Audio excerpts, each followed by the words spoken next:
Welcome to future vision study centre Salem. Your dream is our mission. அந்த வகையில் இன்றைக்கு UGTRB physics unit 3 properties of matter and அக்கோஸ்டிக்ஸில் இருக்கக்கூடிய first and foremost important டாப்பிக்கான elasticity அப்படின்றத பற்றி தான் பார்க்க போகிறோம். ஸோ அப்போ எலாஸ்டிசிட்டி அப்படின்றத பார்க்குறதுக்கு முன்னாடி இந்த வீடியோவில் எதெல்லாம் ஃபோக்கஸ் ஆன் பண்ண போகிறோம் அப்படின்னு கேட்டிங்கன்னா, எலாஸ்டிசிட்டினா என்ன, ஸ்ட்ரெஸ்னா என்ன, ஸ்ட்ரெயின்னா என்ன, அதனுடைய டைப்ஸ் என்னவா இருக்க போகுது, அதுக்கப்புறம் அதனுடைய ப்ராக்டிஸ் கொஷின்ஸ் என்னவெல்லாம் இருக்குது அப்படின்றத பார்க்கணும். நம்மளோட ஃபியூச்சர் விஷன் ஸ்டடி சென்டரோட பிளேன் ஆஃப் ஆக்ஷன் சொல்லலாம், இல்லைனா ஒரு ஸ்ட்ராட்டஜின்னு சொல்லலாம். என்ன அப்படின்னா, இப்போ இருக்கக்கூடிய காம்படிட்டிவ் எக்ஸாமில் கேட்கக்கூடிய ஸ்டேட்மெண்ட் பேசிஸில் இருக்கிறது எல்லாமே பேசிக் கொஷின்ஸ் தான். ஸோ அப்போ அந்த பேசிக்ஸ் எல்லாமே நம்ம தெளிவாக பார்த்துட்டோம் அப்படின்னா அதனுடைய ப்ராக்டிஸ் கொஷின்ஸாக இருக்கட்டும் ப்ளஸ் எம்சிக்யூஸாக இருக்கட்டும் நம்ம ஈஸியாக சால்ட் அவுட் பண்ண முடியும். ஸோ இதுதான் நம்மளோட ஃபியூச்சர் விஷன் ஸ்டடி சென்டரோட மிகப்பெரிய பிளான் ஆஃப் ஆக்ஷனாகவே இருக்குதுன்னு சொல்லலாம். ஸோ இப்போ வாங்க வீடியோவில் போகலாம். நம்ம ஃபஸ்ட்டு வந்து பார்த்திங்கன்னா எலாஸ்டிசிட்டி அப்படின்றது என்னன்றதை எக்ஸ்ப்ளனேஷன் கொடுக்கலாம். ஸோ எலாஸ்டிக் அப்படின்னோடனே நமக்கு என்ன ஞாபகம் வரும்? கண்டிப்பாக ஒரு ரப்பர் பேண்ட் ஞாபகம் வரும். அப்போ இந்த மாதிரி இருக்கக்கூடிய ஒரு ரப்பர் பேண்ட் எடுத்துகிட்டு கை விரலை வச்சு என்ன பண்ண போகிறீங்க அப்படின்னா இந்த மாதிரி வந்து எக்ஸ்பேண்ட் பண்ண போகிறீங்க. அப்போ கை விரல் வச்சு நீங்கள் ரப்பர் பேண்ட் எக்ஸ்பேண்ட் பண்ணுறீங்க அப்படின்னாவே அதுக்கு என்ன கொடுக்குறீங்கன்னு அர்த்தம்? ஒரு ஃபோர்ஸ் கொடுக்குறீங்க, எக்ஸ்டர்னல் ஃபோர்ஸ் கொடுக்குறீங்கன்னு அர்த்தம். இந்த எக்ஸ்டர்னல் ஃபோர்ஸ் தான் அந்த ரப்பர் பேண்டோட ஃபார்மேஷனே மாற்ற போகுது. தட் மீன்ஸ் என்ன மேம் ஃபார்மேஷன் கேட்குறீங்களா? அதனுடைய ஷேப்பை மாற்ற பார்த்துருக்கீங்களா? ஆஃப்டர் என்ன ஆகும்? இந்த மாதிரி பெருசாக தெரியும். அப்போ இதனுடைய எக்ஸ்டர்னல் ஃபோர்ஸ் வந்து பார்த்திங்கன்னா என்னவா இருக்க போகுது? அதனுடைய ஃபார்மேஷன் மாற்றுது. அதனால் இந்த ஃபோர்ஸ்க்கு என்ன பேருன்னு சொல்லலாம்? டிஃபார்ம் ஃபோர்ஸ்ன்னு சொல்லலாம். அப்போ டிஃபார்ம் ஃபோர்ஸை அப்ளை பண்ண உடனே இந்த மாதிரி ரப்பர் பேண்ட் விரிஞ்சிடும். அப்போ இதுக்கப்புறம் இந்த எக்ஸ்டர்னல் ஃபோர்ஸை நான் ரிமூவ் பண்ணிடுறேன். தட் மீன்ஸ் அந்த நான் கையை நார்மலாக்கிடுறேன் அப்படின்னா அதுக்கப்புறம் அதனுடைய ஓன் பொசிஷனுக்கே வந்துடும் அந்த ரப்பர் பேண்ட். அந்த ஓன் பொசிஷன் வருது அப்படின்னா அந்த பார்ட்டிகல்ஸ் எல்லாம் என்ன ஆகும்? ரிலாக்ஸ் ஆகிட்டு நார்மலாக அப்பா நான் போய் என் பிளேஸ்க்கு உட்கார போகிறேன்ப்பா அப்படின்னு சொல்லிட்டு அதனுடைய பிளேஸ்க்கு வந்து உட்காருது இல்லைங்களா? அதுக்கு ஒரு ஃபோர்ஸ் தேவை. அதுதான் அதனுடைய இன்டர்னல் ஃபோர்ஸ்ன்னு சொல்கிறோம். அந்த இன்டர்னல் ஃபோர்ஸ்க்கு இன்னொரு பேர் சொல்லலாம். அதை தான் என்னன்னு சொல்கிறோம்? Restoring force. அதாவது அதனுடைய இடத்துக்கே ரீஸ்டோர் ஆகி வந்துடுது. அப்போ எலாஸ்டிசிட்டி அப்படின்னு பார்க்கணுன்னாவே அது மேலே ஆக்ட் ஆகக்கூடிய 2 ஃபோர்ஸ் பார்க்க போகிறோம். ஒன்று வந்து எக்ஸ்டர்னல் ஃபோர்ஸு, அதை வந்து நம்ம டிஃபார்மிங் ஃபோர்ஸ்ன்னு சொல்கிறோம். இன்னொரு ஃபோர்ஸ் அதனுடைய இன்டர்னலாக இருக்கக்கூடிய ஃபோர்ஸு, அதை தான் நம்ம ரீஸ்டோரிங் ஃபோர்ஸ்ன்னு சொல்கிறோம். அப்போ எந்த மெட்டீரியலுக்கு எல்லாம் நல்லா நோட் பண்ணிக்கோங்க இந்த வேர்டை, எந்த மெட்டீரியல்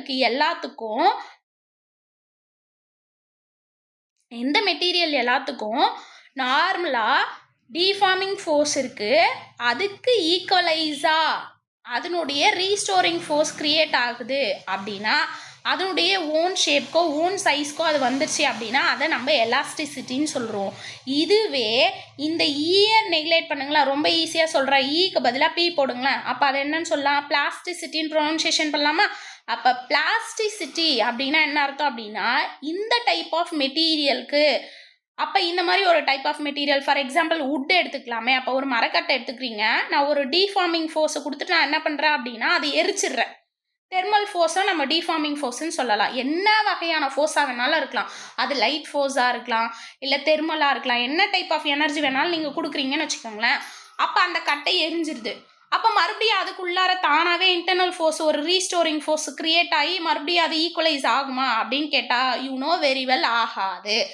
அப்போ deforming force is equal to the restoring force ஆகி மறுபடியும் ஓன் ஷேப் ஆர் சைஸ்க்கு வந்துருச்சுன்னா அது என்னன்னு சொல்கிறீங்க? எலாஸ்டிசிட்டின்னு சொல்லுவோம். வரல அப்படின்னா அது பிளாஸ்டிசிட்டின்னு சொல்லுவோம். அவ்வளோதாங்க, ரொம்ப ஈஸி. இதுலேருந்து கம்பல்சரி கொஷின்ஸ் வரலாம். அப்போ எலாஸ்டிசிட்டினா என்ன அர்த்தம்?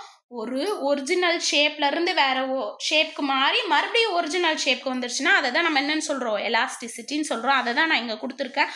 அப்போ எலாஸ்டிசிட்டினா மறுபடியும் என்னன்னு சொல்லுங்க பார்ப்போம். அப்போ நான் ஒரு எக்ஸ்டர்னல் ஃபோர்ஸ் தரேன்,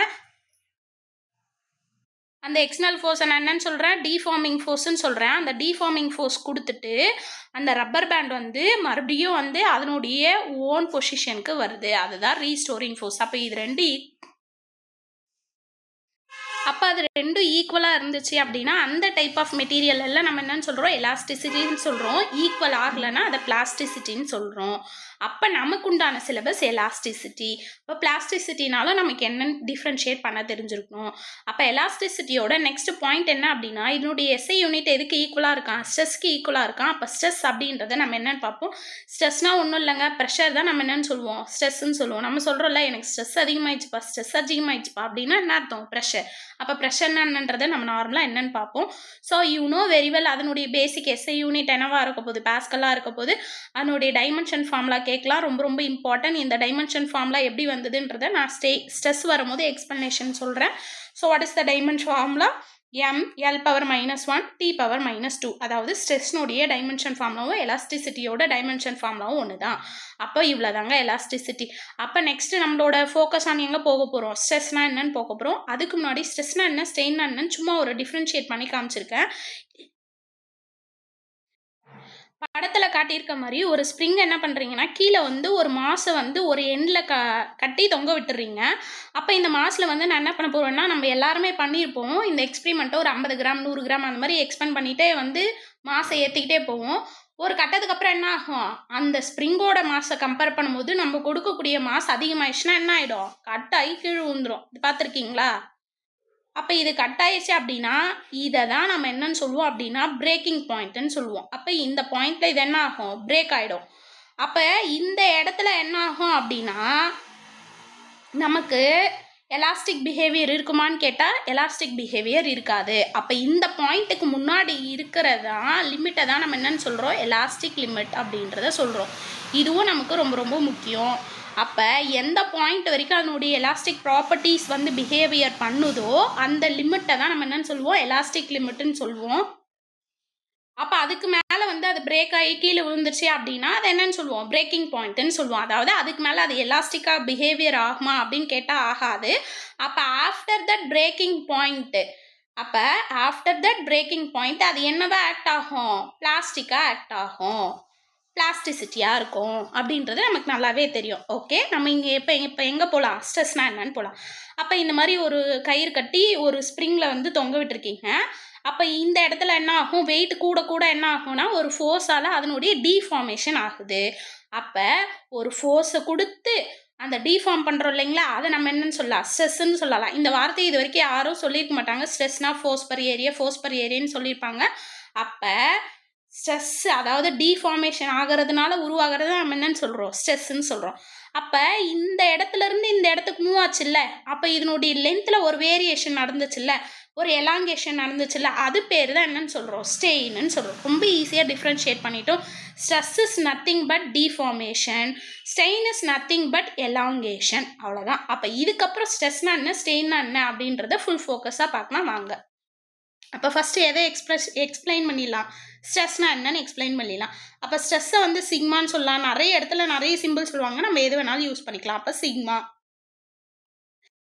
அப்போ சிக்மா இஸ் ஈக்குவல் டு ஒரு மெட்டீரியல், பிளாஸ்டிக் பிஹேவியர் இருக்கக்கூடிய ஒரு மெட்டீரியல் எடுத்துக்கிறீங்கன்னு வச்சுக்கோங்களேன். அப்போ இதுக்கு ஏரியா இருக்குமா, கண்டிப்பாக இருக்கும். அப்போ அதனுடைய யூனிட் ஏரியா மேலே ஒரு ஃபோர்ஸ் க்ரியேட் பண்ணிங்கன்னா அப்போ நமக்கு ஒரு டிஃபார்மேஷன் கிடைக்கிது. அந்த டிஃபார்மேஷன் தான் என்னன்னு சொல்லுவோம், ஸ்ட்ரெஸ்ன்னு சொல்லுவோம்.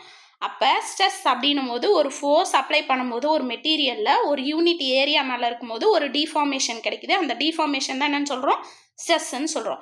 அப்போ நெக்ஸ்ட் பாயிண்ட் என்ன சொல்கிறோம், நான் ஆல்ரெடி சொன்னல, பிரேக் ஆகிறதுக்கு முன்னாடி நம்ம எவ்வளோ மேக்ஸிமமாக ஸ்ட்ரெஸ் கொடுக்குறோமோ, ஃபோர்ஸ் கொடுக்குறோமோ அதை நம்ம என்னன்னு சொல்லுவோம், பிரேக்கிங் ஸ்ட்ரெஸ்ன்னு சொல்லுவோம். இது கூட கொஸ்டின்ஸ் கேட்கலாம். அப்போ ஸ்ட்ரெஸ்னா என்ன, ஃபோர்ஸ் பர் யூனிட் ஏரியா. அப்போ இங்கே எலாங்கேஷன் நடக்குமா, நடக்கும். ஆனால் ஸ்ட்ரெஸ் எதை பற்றி பேசும், டிஃபார்மேஷன் பற்றி பேசும். ஸ்ட்ரெயின் எதை பற்றி பேசும், சேஞ்ச் இன் டைமென்ஷன்ஸ் பற்றி பேசும். ஸோ அப்போ இதனுடைய யூனிட் வந்து ஆல்ரெடி சொல்லியிருக்கேன், நியூட்டன் மீட்டர் -2 இல்லைனா பாஸ்கல்னு சொல்லலாம். இதனுடைய டைமென்ஷன் ஃபார்ம்லாம் எப்படி டெரைவ் பண்ணுறதுன்னு பார்க்கலாம் வாங்க. ஸோ அப்போ இந்த ஸ்லைடில் நமக்கு என்ன கொடுத்துருக்கேன் அப்படின்னு வந்து பார்த்தீங்கன்னா, அந்த டிஃபார்மேஷன் தான் சேம், அதே பாயிண்ட் தான், நான் சொன்ன பாயிண்ட் தான் இங்கேயும் கொடுத்துருக்கேன். அப்போ ரீஸ்டோரிங் ஃபோர்ஸ் க்ரியேட் ஆகி அதனுடைய டிஃபார்மேஷன் நடந்து மறுபடியும் அதே ஃபார்மேஷனுக்கு வந்துருச்சு அப்படின்னா அது எலாஸ்டிசிட்டின்னு சொல்லுவோம். ஸ்ட்ரெஸ் அப்படின்னும் போது ஒரு ஃபோர்ஸ் கொடுத்து நம்ம அதை டிஃபார்மேஷன் பண்ணுறது. ஸோ அதனுடைய எஸ்ஐ யூனிட் தெரியும். அப்போ CGS unit dyne divided by centimetre ஸ்கொயர்னு சொல்லலாம். இப்போ டைமென்ஷன்ஸ் பார்க்கலாமா, அந்த மேலே இருக்கக்கூடிய ஃபார்முலாலேருந்தே அழகாக டெரைவ் பண்ணலாம். So first sigma is equal to F by ஏவா. ஸோ அப்போ F is nothing but force. அப்போ ஃபோர்ஸ்க்கு நமக்கு என்ன ஃபார்முலா தெரியும்? F is equal to MA, Newton second law, நல்லா தெரியும். அப்போ ஏரியா அப்படின்னும் போது ஃபார்முலா எழுதிக்கலாம். ஏரியா இஸ் நத்திங் பட் என்னன்னு சொல்வீங்க? மீட்டர் ஸ்கொயர், அதாவது லென்த் இன்ட்டு பிரெத், இல்லைன்னா லென்த் இன்ட்டு லென்த்துன்னு சொல்லலாம். அப்போ இங்கே வாங்களேன். அப்போ மாஸ்க்கு என்ன unit? Kilogram. A is nothing but acceleration. அப்போ metre second -2 divide by metre ஸ்கொயர்னு வரும். இது அப்படியே நம்ம என்ன பண்ணிக்கலாம்? ஒரு எம்இ கேன்சல் அவுட் பண்ணிடலாமா?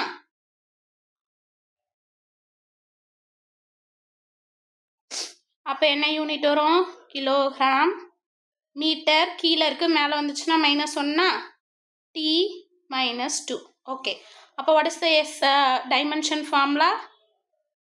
கிலோகிராமுக்கு மாஸ், மீட்டர்னா லென்த், -1, டீனா என்னன்னு சொல்லுவோம்? டைம். அப்போ T -2, அதாவது இங்கே செகண்ட் வரணும், இங்கே T -2. அப்போ what is the dimension formula? Dimension formula of the stress and then elasticity is equal to m L power -1 T power -2. இதிலிருந்து நம்ம இன்னொரு யூனிட்க்கு உண்டான கொஷின்ஸை பார்த்துட்டோம். இப்போ இருக்கக்கூடிய 10 யூனிட்ஸில் வந்து பார்த்திங்கன்னா எந்த குவான்டிட்டி வச்சு வேணாலும் எஸ்ஐ யூனிட்டை வச்சு நம்ம ஈஸியாக அதை டெரைவ் பண்ணிக்கலாம். டைமென்ஷன்ஸ் ஃபார்முலா டெரைவ் பண்ணிக்கலாம். கம்பல்சரி டைமென்ஷன் ஃபார்முலாலேருந்து ஒரு கொஷின் கேட்டுருவாங்க. ஆல்ரெடி ப்ரீவியஸ் இயர்லேயே வந்து பார்த்திங்கன்னா செல்ஃப் இண்டக்டன்ஸ்னுடைய டைமென்ஷன்ஸ் கேட்டிருக்காங்க. ஸோ அதனால் டைமென்ஷன்ஸ் வேணும்னா நமக்கு கம்பல்சரி ஃபார்முலா தெரிஞ்சால் போதும். ரொம்ப ரொம்ப ஈஸியாக ஒரு கொஷின்ஸ் அடிச்சிடலாம். இந்த 2-in-1 2 கொஷின்ஸ் பார்த்துட்டோம். ஸோ நெக்ஸ்ட்டு எங்கே மூவ் பண்ண போகிறோம் அப்படின்னு வந்து பார்த்தீங்கன்னா types of the stress move பண்ண போகிறோம். எல்லாருமே வந்து பார்த்தீங்கன்னா ஸ்ட்ரெஸ் அப்படின்னா வந்து பார்த்தீங்கன்னா 3 டைப் அப்படின்னு சொல்லியிருப்பாங்க. லாஞ்சிடியூட்டினல், ஷியரிங் ஸ்ட்ரெஸ், வால்யூம் ஸ்ட்ரெஸ்ஸுன்னு. நான் இன்னும் கொஞ்சம் அழகாக ப்ரீஃபாக போய் இது நல்ல ஒரு வியூவாக கொடுத்துருக்கேன். ஏன் அப்படின்னா இதை வச்சு நமக்கு ஒரு சில கொஷின்ஸ் கேட்குறாங்க. என்ன அப்படின்னா இப்போ ஸ்ட்ரெஸ் அப்படின்னும் போது வந்து பார்த்திங்கன்னா ஸ்ட்ரெஸ்ஸை வந்து நம்ம என்னென்னு சொல்லலாம்? நார்மல் ஸ்ட்ரெஸ்ஸு, ஷியரிங் ஸ்ட்ரெஸ்ஸுன்னு சொல்லலாம். அது என்ன ma'am normal stress, shearing stress அப்படின்னா என்ன அர்த்தம் அப்படின்னா நான் எக்ஸ்பிளைன் பண்ணுறேன். ஸோ நார்மல் ஸ்ட்ரெஸ்ஸை மறுபடியும் எத்தனை வகையாக பிரிக்கலாம்? லாஞ்சிடியூட்டினல், வால்யூமாக பிரிக்கலாம். அந்த லாஞ்சிடியூட்டினல் டென்சைல் ஸ்ட்ரெஸ்ஸு, கம்ப்ரசிவ் ஸ்ட்ரெஸ்ஸுன்னு பிரிக்கலாம். ஸோ அப்போ நார்மலாக ஸ்ட்ரெஸ் அப்படின்னும் போது லாஞ்சிடியூட்டினல், வால்யூம், டான்ஜென்சியல் ஸ்ட்ரெஸ்ன்னு சொல்லலாம். ஸோ நெக்ஸ்ட்டு வந்து பார்த்தீங்கன்னா ஒன்றா எக்ஸ்பிளனேஷன் கொடுக்குறேன். ஃபஸ்ட்டு வந்து பார்த்தீங்கன்னா லாஞ்சிடியூட்டினல் ஸ்ட்ரெஸ்னால் என்னென்னு பாருங்கள். பேர்லேயே வந்து பார்த்திங்கன்னா ஈஸியாக இருக்குது. ஃபிசிக்ஸ் பொறுத்த அளவுக்கு பேர்லேயே வந்து பார்த்திங்கன்னா ஈஸியாக வந்துடுவாங்க. நம்ம ஈஸியாக மூவ் ஆன் பண்ணிடலாம். அப்போ லாஞ்சிடியூட்டினல். அப்போ லாஞ்சிடியூட்டினல் அப்படின்னும் போது வந்து பார்த்திங்கன்னா லாஞ்சிடியூட்டினல்னால் அதனுடைய லென்த்தில் நான் என்ன பண்ண போகிறேன்? வேரியேஷன் பண்ண போகிறேன். அப்போ படத்தில் பாருங்கள், ஆல்ரெடி நான் சொன்ன மாதிரி ஒரு எலாஸ்டிக் பிஹேவியர் இருக்கக்கூடிய ஒரு ராட் எடுத்துக்கிறேன். அப்போ ஒரு ஃபோர்ஸ் கொடுக்க போகிறேன். தட் மீன்ஸ் எனர்ஜி கொடுக்க போகிறேன். அந்த எனர்ஜி நான் என்னவா கொடுக்குறேன்? தெர்மலாக கொடுக்குறேன். அதாவது ஒரு மெழுகுவர்த்தி ஏற்றி வெப்பப்படுத்துகிறேன். வெப்பப்படுத்தும் போது என்ன ஆகும்? நீங்கள் உங்களுக்கு நல்லாவே தெரியும், அந்த ராடோட ஒரிஜினல் சைஸ் இவ்வளோ தான் அப்படின்னா அந்த வெப்பத்தினால இந்த அளவுக்கு அது என்ன ஆகும்? விரிவடையும். தட் மீன்ஸ் எக்ஸ்பேண்ட் ஆகும். அப்போ எக்ஸ்பேண்ட் ஆகுது இல்லைங்களா? அப்போ டிஃபார்மேஷன் நடக்குது இல்லை? அந்த டிஃபார்மேஷன் தான் நான் என்னன்னு சொல்கிறேன்னா லாஞ்சிடியூட்டினல் ஸ்ட்ரெஸ்ன்னு சொல்கிறேன். அப்போ longitudinal stress is nothing but force per area, அவ்வளோதான். அப்போ இந்த லாஞ்சிடியூட்டினல் ஸ்ட்ரெஸ்ஸே என்ன பண்ணுறேன் அப்படின்னா 2 டைப்பாக வந்து எக்ஸ்ப்ளனேஷன் கொடுக்க போகிறேன். ஒன்று வந்து டென்சைல், இன்னொன்று வந்து கம்ப்ரசிவ். அது என்ன மேம் டென்சைல், கம்ப்ரசிவ்? ரொம்ப ஈஸி.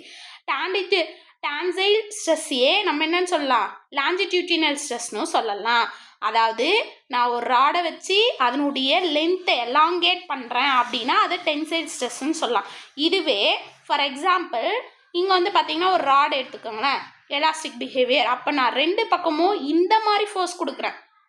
அப்போ ஆப்போசிட் டைரெக்ஷனில் ஃபோர்ஸ் கொடுக்கும்போது அது என்ன ஆகும்? கம்ப்ரெஸ் ஆகும். அப்போ இந்த டிஃபார்மேஷன் ஏற்படுத்தக்கூடிய ஸ்ட்ரெஸ்ஸை நான் என்னன்னு சொல்கிறேன்? கம்ப்ரசிவ் ஸ்ட்ரெஸ்ன்னு சொல்கிறேன். அப்போ இதுலேருந்தே ஈஸியாக புரிஞ்சிருக்கும். லாஞ்சிடியூட்டினல் ஸ்ட்ரெஸ் அப்படின்னும் போது வந்து பார்த்திங்கன்னா டிஃபார்ம், அதாவது அந்த பாடியினுடைய லென்த்தில் நான் ஒரு வேரியேஷன் ஏற்படுத்துகிறேன். அதனுடைய formula force per unit area. அது 2 டைப்பு. ஒன்று வந்து டென்சைல், இன்னொன்று compressive. Tensile is nothing but longitudinal ஸ்ட்ரெஸ்னு சொல்லலாம். இது எலாங்கேஷனை ரெஃபர் பண்ணுறது. இதுவே கம்ப்ரசிவ் அப்படின்னு வந்து பார்த்திங்கன்னா கம்ப்ரஸ் ஆகிறதுனால ஏற்படுற ஸ்ட்ரெஸ்ஸு கம்ப்ரசிவ் ஸ்ட்ரெஸ், அவ்வளோதாங்க. அப்போ பேலன்ஸ் வேறு என்ன இருக்க போகுது? வால்யூம் ஆர் பல்க் ஸ்ட்ரெஸ், இல்லைனா ஷியரிங் ஸ்ட்ரெஸ். இது 2த்தையும் பார்க்கணும். அப்போ வால்யூம் ஸ்ட்ரெஸ்க்கு ஈஸியாக ஒரு எக்ஸாம்பிள் எடுத்துக்கலாமே. கையில் வந்து ஒரு எலாஸ்டிக் பால் எடுத்துக்கோங்க. அந்த பால்க்கு என்ன பண்ணுறீங்கன்னா எல்லா டைப்லேயும் ஈக்குவலாக வந்து பார்த்தீங்கன்னா ஒரு ப்ரெஷர் கொடுக்குறீங்க. அப்போ ஈக்குவலாக ப்ரெஷர் கொடுக்குறீங்க அப்படின்னும் போது இது சொல்லும் போதே உங்களுக்கு இன்னொரு லாவும் ஞாபகம் வரணும். என்ன லா அப்படின்னு கேட்டிங்கன்னா தட் இஸ் தி பாஸ்கல் லா. அதனால இதனுடைய எஸ்ஐ யூனிட் பாஸ்கல்னு வந்திருக்கும். அப்போ பாஸ்கல் என்ன சொல்லியிருப்பாரு, ஒரு பால் வச்சுப்பீங்க, எல்லா டைரக்ஷன்லையும் ஈக்குவல் அமௌண்ட் ஆஃப் ப்ரெஷர் கொடுக்குறீங்க அப்படின்னும் போது அதை நம்ம என்னன்னு சொல்லுவோம், பாஸ்கல் லான்னு சொல்லுவோம். சேம் அதே தான். நான் ஒரு ப்ரெஷர் எல்லா சைட்லேயும் படத்தில் காமிக்கிற மாதிரி கொடுத்தேன்னா அதனுடைய வேல்யூம் என்ன ஆகும், பெருசாகுமா சின்னதாகுமா? ஆப்வியஸாக சின்னதாகும். எல்லா டைரக்ஷன்லேயும் ஃபோர்ஸ் கொடுக்குறேன். அப்போ வேல்யூம் ஆர் பல்க் ஸ்ட்ரெஸ் அப்படின்னும் போது அது எதை ரெப்ரசன்ட் பண்ணுது அப்படின்னு கேட்பாங்க. அப்போ பல்க் ஸ்ட்ரெஸ் அப்படின்றது எதை ரெப்ரசன்ட் பண்ணுன்னா சேஞ்ச் இன் வேல்யூம். அதை தான் நம்ம என்னன்னு சொல்லுவோம், ப்ரெஷர். அப்போ எவ்வளோ ப்ரெஷர் கொடுக்குறீங்களோ அதுக்கேற்ற மாதிரி அதனுடைய வேல்யூம் மாறும். கண்டிப்பாக இது கொஷின்ஸ் கேட்கலாம். அப்போ ஒரு ஃபோர்ஸ் கொடுக்குறீங்க, ஃபோர்ஸ் கொடுக்கும்போது எது சேஞ்ச் ஆகுது, அதனுடைய வேல்யூம் சேஞ்ச் ஆகுது. இதை தான் நம்ம என்னன்னு சொல்லுவோம், வேல்யூம் ஆர் பல்க் ஸ்ட்ரெஸ்ன்னு சொல்லலாம். அப்போ இந்த ஸ்ட்ரெஸ்ஸில் இருக்கக்கூடிய லாஸ்ட் டைப் நம்ம என்னன்னு சொல்கிறோம், ஷியரிங் ஸ்ட்ரெஸ்ன்னு சொல்கிறோம். இதில் ஒரு சிலருக்கு ஒரு சில டவுட் வரும். இதை கிளாரிஃபை பண்ணிட்டோம் அப்படின்னா ரொம்ப ரொம்ப ஈஸி. என்னன்னு தானே கேட்குறீங்க. அப்போ ஷியரிங் ஸ்ட்ரெஸ் அப்படின்னும் போது ஒரே ஒரு பாயிண்ட்டை மட்டும் ஞாபகம் வச்சுக்கோங்க. இது யார் சொல்லுவாங்களா எனக்கு தெரியாது, இப்போ நான் சொல்கிறேன், நல்லா ஞாபகம் வச்சுக்கோங்க. நீங்கள் கொடுக்கக்கூடிய ஃபோர்ஸு சர்ஃபேஸ் ஏரியாவுக்கு பேரலாக இருக்கணும். எப்படி இருக்கணும், பேரலாக இருக்கணும். அப்படி ஒரு வார்த்தை வந்துச்சுனாவே நீங்கள் கொடுக்கக்கூடிய ஸ்ட்ரெஸ் என்ன ஸ்ட்ரெஸ்ன்னு அர்த்தம், ஷியரிங் ஸ்ட்ரெஸ்ன்னு அர்த்தம். ஃபார் எக்ஸாம்பிள் இங்கே வந்து ஒரு கியூப் இருக்குது, இனிஷியல் ஸ்டேட்டில் நார்மலாக இருக்குன்னு வச்சுக்கோங்களேன். இப்போ இந்த இடத்துல பேரலாக என்ன பண்ணுறீங்கன்னா ஒரு ஃபோர்ஸ் க்ரியேட் பண்ணுறீங்க. அப்போ இதனுடைய லென்த்து மாற போகிறதில்ல, வேல்யூ மாற போகிறதில்ல, எதுவுமே மாற போகிறதில்ல. ஆனால் சைஸ் கூட மாற போகிறதில்ல. ஆனால் அதனுடைய ஷேப் மட்டும் என்ன ஆகுதுன்னு பாருங்கள், இது சேஞ்ச் ஆகாது. இது மட்டும் என்ன ஆகும், சேஞ்ச் ஆகும். அப்போ இங்கே பாருங்கள், இப்படி சேஞ்ச் ஆகிருக்குங்களா. அப்போ இங்கே ஒரு ஆங்கிள் கிரியேட் ஆகி இதனுடைய ஷேப் மட்டும் மாறி இருக்கா. இதை தான் நம்ம என்னன்னு சொல்கிறோம், ஷியரிங் ஸ்ட்ரெஸ்ன்னு சொல்கிறோம். இந்த டீட்டாவை டான்ஜென்சியல் டீட்டான்னு சொல்லலாம். அதனால் இந்த டீட்டாவை நான் என்னென்னு எடுத்துக்கிறேன், டான் டீட்டான்னு எடுத்துக்கிறேன். அப்போ tau is equal to F/A is equal to என்னன்னு சொல்லிக்கலாம், டான் டீட்டான்னு சொல்லிக்கலாம். என்னன்னு சொல்லிக்கலாம், டான் டீட்டா. அப்போ ஷியரிங் ஸ்ட்ரெஸ்னால் ஒரு பாயிண்ட் ரொம்ப ரொம்ப முக்கியம். கொடுக்கக்கூடிய ஃபோர்ஸ் வந்து ஏரியாவுக்கு பேரலாக கொடுக்கணும். அப்போ ஒரு ஆங்கிள் கிரியேட் ஆகும், அது டான்ஜென்சியல் ஆங்கிள்னு சொல்லுவோம். அப்போ tau is equal to F/A. That's it. So அப்போ இது வரைக்கும் என்னெல்லாம் பார்த்துருக்கோம், ஸ்ட்ரெஸ்னால் என்னென்னு பார்த்தோம், ஸ்ட்ரெஸ்னுடைய டைப்ஸ் பார்த்தோம், என்னென்ன ஸ்ட்ரெஸ்ஸில் டைப்ஸ்லாம் பார்த்தோம். ஸ்ட்ரெஸ்னால் என்ன, லாஞ்சிடியூடினல் ஸ்ட்ரெஸ்னால் என்ன, வால்யூம் ஸ்ட்ரெஸ்னால் என்ன, டென்சைல் கம்ப்ரசிவ் ஸ்ட்ரெஸ்னால் என்ன, டான்ஜென்சியல் ஸ்ட்ரெஸ்னால் என்ன. அப்போ இங்கே நார்மல் ஸ்ட்ரெஸ்ஸு ஷியரிங் ஸ்ட்ரெஸ்னால், நார்மல் ஸ்ட்ரெஸ்னால் நார்மலாக கொடுத்து அதனுடைய லென்த்து வேல்யூம் இதெல்லாம் சேஞ்ச் ஓவர் பண்ணி மறுபடியும் ஒரிஜினல் லென்த்து வேல்யூமுக்கு வர வைக்கிறது நார்மல் ஸ்ட்ரெஸ்ஸு. இதுவே ஷியரிங் ஸ்ட்ரெஸ்னால் லென்த்து வேல்யூம் எதுவுமே சேஞ்ச் ஆக போகிறதில்ல, ஒன்லி ஷேப்பை மட்டும் நான் சேஞ்ச் ஓவர் பண்ண போகிறேன். நல்லா ஞாபகம் வச்சுக்கோங்க. அப்போ லாஞ்சிடியூடினல் ஸ்ட்ரெஸ்ஸாக இருக்கட்டும், வால்யூம் ஸ்ட்ரெஸ்ஸாக இருக்கட்டும், டென்சைலாக இருக்கட்டும், கம்ப்ரசிவாக இருக்கட்டும், இதில் எல்லாத்துலேயும் எது மாறப்போகுது, லென்த்தா வேல்யூமோ இல்லை பிரெத்தோ ஏதோ ஒன்று சேஞ்ச் ஓவர் ஆக போகுது. அதனால் ஏற்படக்கூடிய ஸ்ட்ரெஸ்ஸு. இதுவே ஷியரிங் ஸ்ட்ரெஸ் அதாவது டான்ஜென்சியல் ஸ்ட்ரெஸ் அப்படின்னும் போது இங்கே எதை மட்டும் சேஞ்ச் ஓவர் பண்ணுறோம், ஒரு ஆங்கிள் கிரியேட் ஆகுது. அப்போ அதனுடைய ஷேப் ஷுட் பி சேஞ்சிங். அதை தான் நம்ம என்னன்னு சொல்லுவோம், டான்ஜென்சியல் ஸ்ட்ரெஸ்ன்னு சொல்லுவோம். ஸோ இப்போ எங்கே மூவ் ஆன் பண்ணலாம், ஸ்ட்ரெயின்னா என்னன்னு மூவ் ஆன் பண்ணலாம். ரொம்ப ஈஸி. நான் ஆல்ரெடி சொன்னேன்ல, ஸ்ட்ரெயின் அப்படின்னும் போது அதை எதை ரெப்ரசன்ட் பண்ண போகுது, சேஞ்ச் இன் டைமென்ஷனை ரெப்ரசன்ட் பண்ண போகுது. இங்கே நம்ம என்னென்னு எடுத்துக்கலாம், இது எப்சிலான் எடுத்துக்கலாம். என்ன வேணாலும் நீங்கள் சிம்பிள்ஸ் யூட்டிலைஸ் பண்ணிக்கோங்க. அப்போ epsilon is equal to change in length. அப்போ ஒரு ஸ்ப்ரிங் எடுத்துக்கிறீங்க, ஒரு வெயிட் போடுறீங்க, வெயிட் போட்டதுக்கப்புறம் வந்து பார்த்தீங்கன்னா அதனுடைய ஸ்ப்ரிங்குனுடைய லென்த் என்ன ஆகுது, ஷுட் பி வேரிங். அப்போ இந்த டெல் எல்னு எடுத்துக்கலாமா. அப்போ டெல் எல் அப்போ டிவைடட் பை ஒரிஜினல் லென்த்து. இது ரெண்டுத்துக்கும் ரேஷியோ பார்த்துட்டிங்கன்னா அதை தான் நம்ம என்னன்னு சொல்லுவோம், ஸ்ட்ரெயின்னு சொல்லுவோம். இது லென்த்தாக நீங்கள் சேஞ்ச் ஓவர் பண்ணலாம், வேல்யூமாக சேஞ்ச் ஓவர் பண்ணலாம். அதனால காமனாக என்னன்னு சொல்லிக்கலாம், epsilon is equal to change in dimension. என்னன்னு சொல்ல போகிறீங்க, change in dimension divided by original dimension.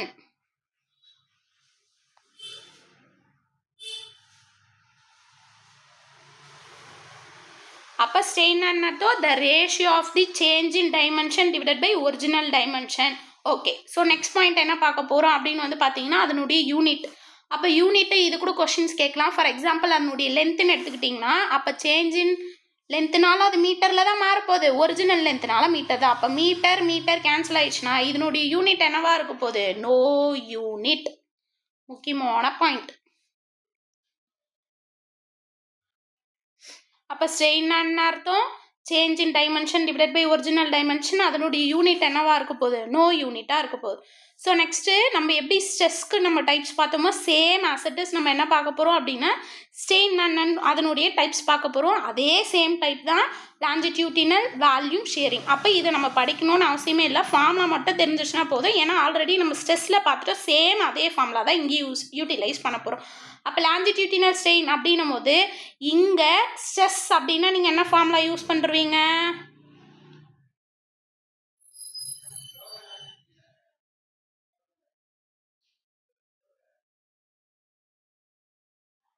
F is equal to என்னன்னு சிக்மா is equal to என்னன்னு எழுதிங்க? F by ஏன்னு எழுத போகிறீங்க. அது என்னது? Longitudinal stress. இதுவே வந்து பார்த்தீங்க அப்படின்னா என்ன எழுதுறீங்க? ஸ்ட்ரெயின் என்னன்னு எழுத போகிறீங்க. அப்போ ஸ்ட்ரெயின் அப்படின்னும் போது அதுக்கு என்னன்னு எழுதிருவீங்க? அப்போ லாஞ்சிடியூடினல் ஸ்ட்ரெயின்னா நான் ஆல்ரெடி சொன்ன மாதிரி தான், லாஞ்சிடியூடினல் அப்படின்னாவே அது எதை சேஞ்ச் ஓவர் பண்ண போகிறோம்? லென்த்தை சேஞ்ச் ஓவர் பண்ண போகிறோம். அப்போ del L divided by L அப்படின்னா அது லாஞ்சிடியூடினல் ஸ்ட்ரெயின்.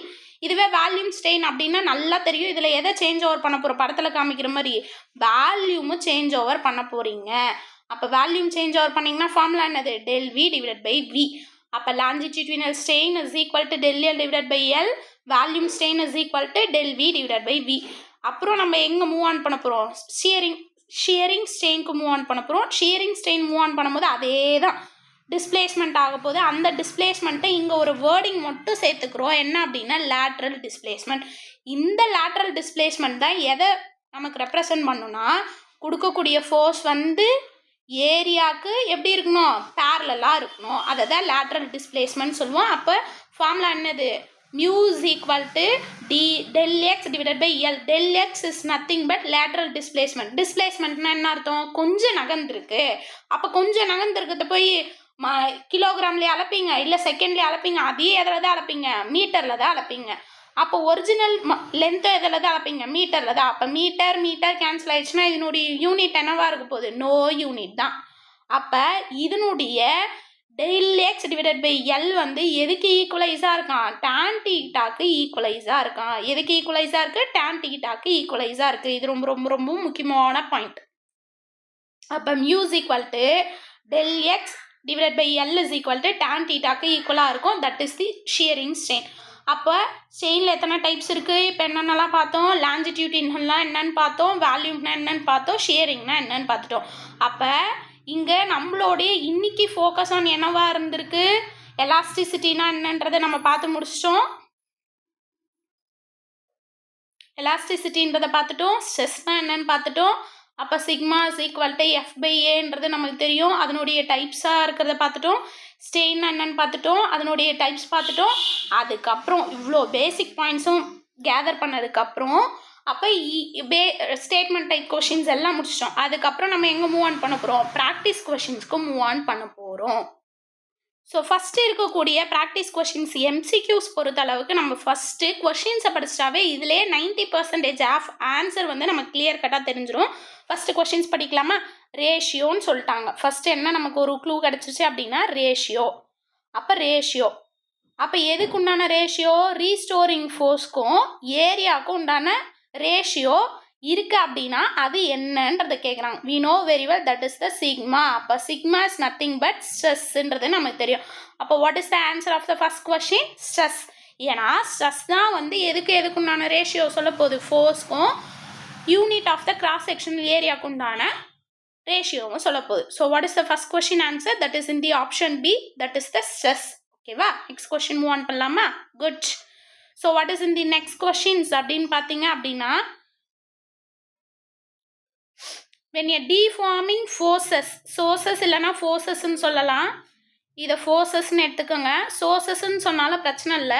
அப்போ டிஃபார்மிங் ஃபோர்ஸஸ் வந்து பார்த்திங்கன்னா applied parallel to the surface body. இது எங்கேயோ கேட்ட மாதிரி இருக்கா? என்னன்னு எழுதணும்? Force parallel to the area அப்படின்னோடனே நமக்கு மண்டையில் என்ன ஞாபகம் வந்துட்டு இருக்கணும்? ரிமைன் நல்லா பண்ணுப்பாங்க பார்க்க. அப்போ என்ன ஆன்சரு? ஷியரிங் ஸ்ட்ரெஸ்ன்றது நமக்கு நல்லாவே தெரியும்.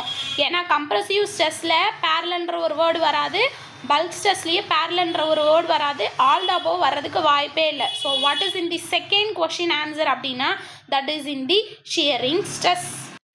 தேர்ட் கொஷின் போயிடலாங்களா? தேர்ட் கொஷின் என்ன சொல்லுதுன்னு பாருங்க. The property of your body, ஏதோ ஒரு பாடி ஒரு ரீஜியனில் இருக்குது. அப்போ body to region its original shape of the removal of the deforming force.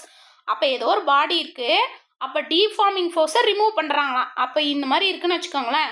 அப்போ டிஃபார்மிங் ஃபோர்ஸை ரிமூவ் பண்ணோடனே அதனுடைய ஒரிஜினல் பாடிக்கு வந்துருச்சு அப்படின்னா இதுக்கு நமக்கு என்னன்னு தெரியும்? ஃபஸ்ட்டு இ வரமா பி வரமா? நமக்கு நல்லா தெரியும்.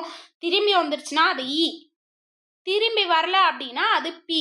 அப்போ திரும்பி வந்துருச்சு அப்படின்னா டிஃபார்மிங் ஃபோர்ஸும் ரீஸ்டோரிங் ஃபோர்ஸும் இதுக்கு எப்படி இருக்குன்னு அர்த்தம்? ஈக்குவலாக இருக்குன்னா அது என்னன்னு அர்த்தம்? பிளாஸ்டிசிட்டி. அப்போ இங்கே அப்போ இங்கே என்ன வராது? பிளாஸ்டிசிட்டி வராது. So what is the answer? That is in the elasticity.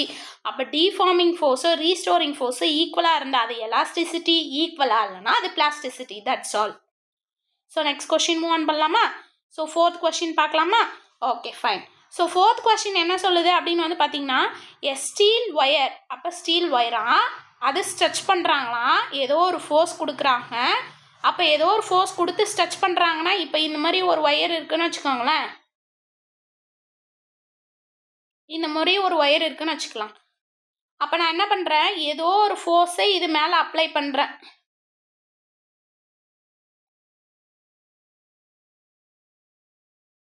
இந்த சைடில் ஒரு ஃபோர்ஸ் கொடுக்குறேன்னு வச்சுக்கோங்களேன். இதனுடைய லென்த் என்ன ஆகுதான்? இன்க்ரீஸ் ஆகுதான். அப்போ ஃபஸ்ட்டு இருக்கக்கூடியது எல்லுன்னு எடுத்துக்கோங்க. அப்போ செகண்டில் அவங்க தான் சொல்லியிருக்காங்க, நான் சொல்ல லென்த் என்ன ஆகுதுன்னு சொல்லியிருக்காங்க, டபுள் டைம்ஸ் ஆகுதான். அப்போ இனிஷியல் ஸ்டேட்டில் இருக்கக்கூடிய லென்த்து எல்லுன்னு எடுத்துக்கோங்க, ஃபைனல் ஸ்டேட்டில் 2L இருக்கான். அப்போ இன்னொன்று சொல்லியிருக்காங்க, ஃபோர்ஸ் என்னவா இருக்குன்னு சொல்லியிருக்காங்க, கான்ஸ்டண்ட்டாக இருக்குன்னு சொல்லியிருக்காங்க பாருங்கள். அப்போ ஆன்சர், அதாவது என்ன வேல்யூ கேட்குறாங்கன்னா நியூ ஸ்ட்ரெஸ் என்னவா இருக்கும்னு கேட்டிருக்காங்க. அப்போ நல்லா பாருங்களேன். அப்போ எஃப் இங்கே என்ன சொல்லியிருக்காங்க, ஒரு இந்த மாதிரி ஒரு ராட் இருக்குது, அதனுடைய 2 டைம்ஸ் ஆஃப் த எல்லாம் மாறிடுது.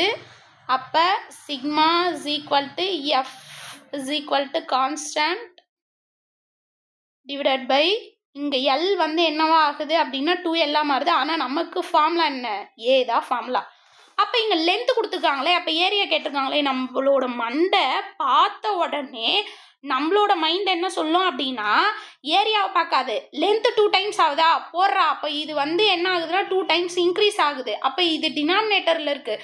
அப்போ இன்க்ரீஸ் ஆனால் இது டிக்ரீஸ் தானே ஆகும். அப்போ ஸ்ட்ரெஸ்ஸு சாஃப்டுன்னு போடுவேன். நானாக இருந்தாலும் இதே மிஸ்டேக் தான் பண்ணுவேன். ஆனால் இங்கே கொடுத்துருக்கிறது லென்த்து தான், ஏரியா கிடையாது. அப்போ இந்த இடத்துல ஒரு நிமிஷம் நம்ம யோசிக்கணும். அப்போ யோசிக்கும் போது நமக்கு என்ன தோணுது அப்படின்னு வந்து பார்த்திங்கன்னா ப்ராக்டிஸாக நம்ம ப்ராக்டிக்கலாக யோசிப்போமே. ப்ராக்டிக்கலாக யோசிக்கிறீங்கன்னா லென்த்து வந்து இன்க்ரீஸ் ஆகுதுன்னா ஆப்வியஸாக அதுக்கு ஈக்குவலாக ஏரியாவும் என்ன ஆகுதுன்னு அர்த்தம், டிக்ரீஸ் ஆகுதுன்னு அர்த்தம். அப்போ இங்கே வேல்யூம் எடுத்துப்போமே, வேல்யூம் நம்ம என்னன்னு சொல்லலாம், லென்த் இன்ட்டு ஏரியான்னு எடுத்துப்போமா. அப்போ லென்த் இன்ட்டு ஏரியான்னு எடுத்துக்கும் போது அப்போ லென்த் வந்து 2 டைம்ஸ் இன்க்ரீஸ் ஆகுது. அப்போ ஏரியா என்ன ஆகும், 2 டைம்ஸ் டிக்ரீஸ் ஆகும். அப்போ 2 கேன்சல் ஆயிடுச்சுன்னா ஏரியாவும் எப்படி தான் இருக்குன்னு அர்த்தம், கான்ஸ்டண்ட்டாக இருக்குன்னு தான் அர்த்தம். ரொம்ப ரொம்ப ரொம்ப இம்பார்ட்டண்டான பாயிண்ட்டு. அப்போ ஏவும் கான்ஸ்டன்ட்டு எஃப்பும் கான்ஸ்டன்ட் அப்படின்னா வி நோ வெரி வெல். அப்போ ஸ்ட்ரெஸ்ஸும் எப்படி தான் இருக்கும்னு அர்த்தம், கான்ஸ்டண்ட்டாக தான் இருக்கும்னு அர்த்தம். இந்த கொஷின் ரொம்ப ரொம்ப ரொம்ப இம்பார்ட்டன்ட். அப்போ what is the answer? The stress remains the same. ஏன் அப்படின்னா சிக்மா எஃப்பும் கான்ஸ்டண்ட்டாக இருக்குது, ஏவும் எப்படி இருக்குது, கான்ஸ்டண்ட்டாக இருக்குது. அப்போ ஸ்ட்ரெஸ்ஸும் எப்படி தான் இருக்கும், கான்ஸ்டண்ட்டாக தான் இருக்கும். இந்த கொஷின் ரொம்ப ரொம்ப இம்பார்ட்டன்ட். வரக்கூடிய காம்படிட்டிவ் எக்ஸாமில் தாராளமாக கேட்க நிறைய வாய்ப்புகள் இருக்குது. ஸோ இன்னைக்கு நம்மளோட ஃபோக்கஸில் லாஸ்ட்டில் இருக்கக்கூடிய கொஷின்ஸ் என்ன அப்படின்னா which of the following is a dimensionless குவான்டிட்டின்னு கேட்டிருக்காங்க. அப்போ கீழே கொடுத்துருக்கக்கூடிய குவான்டிட்டியில் குவாலிட்டி லைக் ஓகே. ஸோ குவாலிட்டியில் அதாவது எந்தெந்த குவான்டிட்டிஸில் இது வந்து லெஸ் குவான்டிட்டி இல்லைனா குவான்டிட்டின்னு சொல்லலாம். இந்த குவான்டிட்டியில் எதெல்லாம் வந்து என்னவா இருக்குன்னு கேட்டிருக்காங்க, டைமென்ஷன் லெஸ்ஸாக இருக்குன்னு கேட்டிருக்காங்க. அப்போ we know very well ஸ்ட்ரெஸ்ஸுக்கு டைமென்ஷன் இருக்கா, இருக்கு.